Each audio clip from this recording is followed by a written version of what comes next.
People of color have been treated poorly since the beginning of time until someone steps up to the plate and changes things. You have Harriet Tubman. You had Nat Turner. Well, sometimes you get the opportunity when someone comes to rescue you, and this is where we have Django. Now, Django Big Troublemaker Freeman was born in Texas. He was born on, really? I don't know, but the blog stated September 13th, 1832. Now, I hate going off of blogs because they could be wrong a lot of times.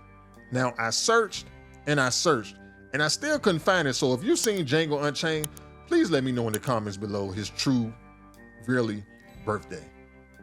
Now, he was owned by the Karukin Plantation by Curtis Karukin.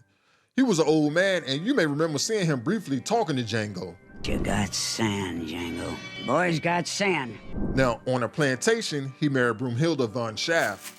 Now, they ran away a couple of times, which makes them have a permanent tattoo of an R on their cheek for a runaway. Now, Django could speak really well to be a slave that worked in the field, but his reading level is like very, very low level. I give it a 4 out of 10. Now, slaves usually learn from the whites, but he probably learned from his wife since she spoke German very well and she was a house slave.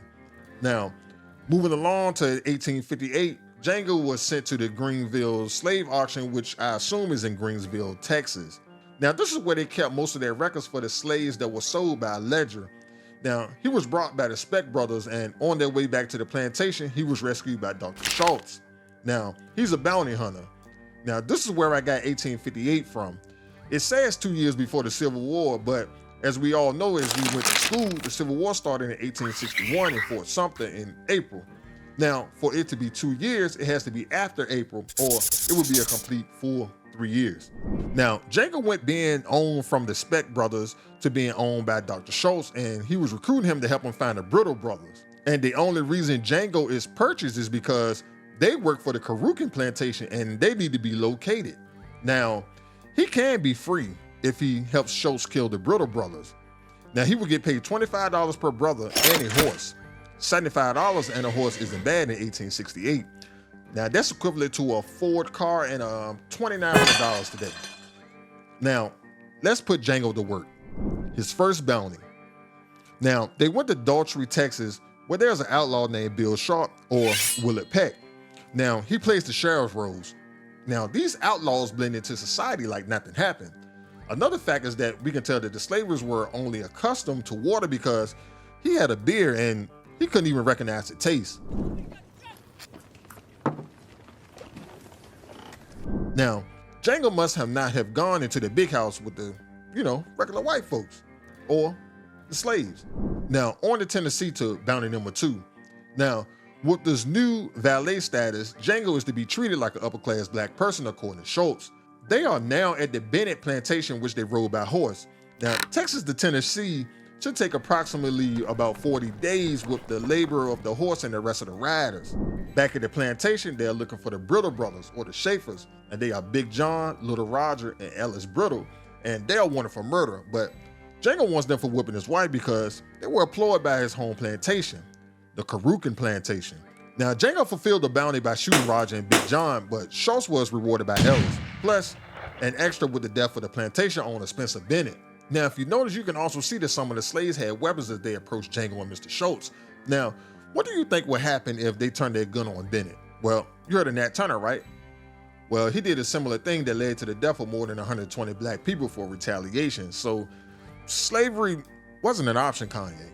Now, I don't know if Django was paid at the time of the bounty, but he may have been just a full-time helper. Now, we also get one of our first looks at the Klan or the KKK back then. They just wore bags on their head. They weren't fully operational until about the start of the Civil War. Roads weren't incorporated until about 1910, so there's some type of accuracy here. Wintertime is coming and Schultz gives Django his first job as a partner. Now, with this partner deal, Django gets 33% of his bounty and he will take him to see his wife Records in Greenville, so Django has his very first job. A black man with a job in the South is a very, very big deal. Now, on to bounty number 3. Smitty Bacall and the Smitty Bacall gang. Now, with all the bad things Django's seeing white folks do in front of him, he has a heart for killing Smitty in front of his son. Something I just don't get. That's kind of strange, but everyone has a heart. But we do indeed see him kill him, and this is his first bounty as a partner.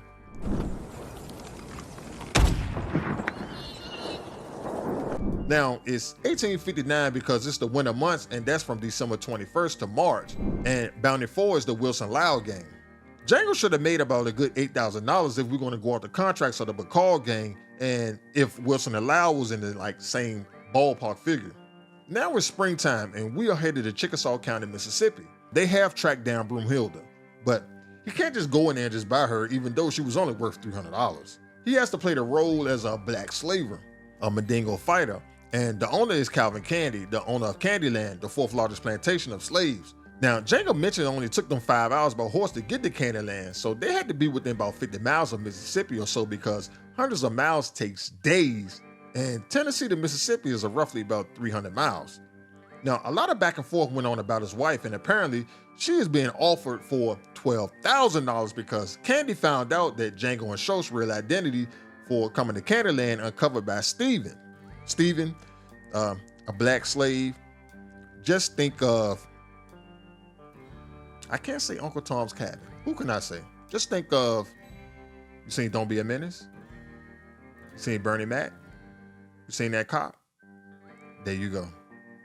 Now, Calvin Candy still sold Broomhilda, but he wanted a handshake to seal the deal. Django would have been leaving with Broomhilda brought and living a free life at the purchase, but Schultz screwed it up by shooting Candy and by killing him, with Schultz being killed for retaliation.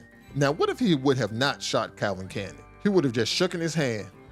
Well, more slaves would have came through by the thousands and killed in Mandingo fights and ruled by Steven looking over them. So it's not a bad deal, really, for his death. Now, a major gunfight broke out, and Django Freeman has become Django the Slave Man again. He is sold to the LeQuint Dickey Mining Company, where he has to work in mines until his untimely death. Some Australian men who were slave traders were tricked into freeing Django because he let them know that he was a bounty hunter, and it's like $11,500 bounty that was theirs if they go back and kill the rest of the gang, Bacall gang. Now, even if this was true, Smitty was dead, so it had been about $4,500 left on the table anyway. And plus, that wasn't even the Bacall gang. Those were Calvin's regular henchmen. Django tricked them into giving him their pistols and killed the slavers. He returns back to Candyland, where he saves his wife, but before he leaves, he has some unfinished business to handle. Steven and Calvin henchmen, they buried Calvin. As they returned to the big house, Django was already inside, and he killed the remaining henchmen. Plus, Steven and Calvin's sisters while blowing up the big house with dynamite. Ouch. Can you say ouch? What's the next step for Django? Like, what does he do? He just rides off. Is there a conclusion to this? Well, words speculate that he met Zorro. Yes, Zorro, the masked dude with the mask on with the sword. He met them down the line, and we would just have to find out sooner or later more about Django. Well, I'm up out of here. Peace.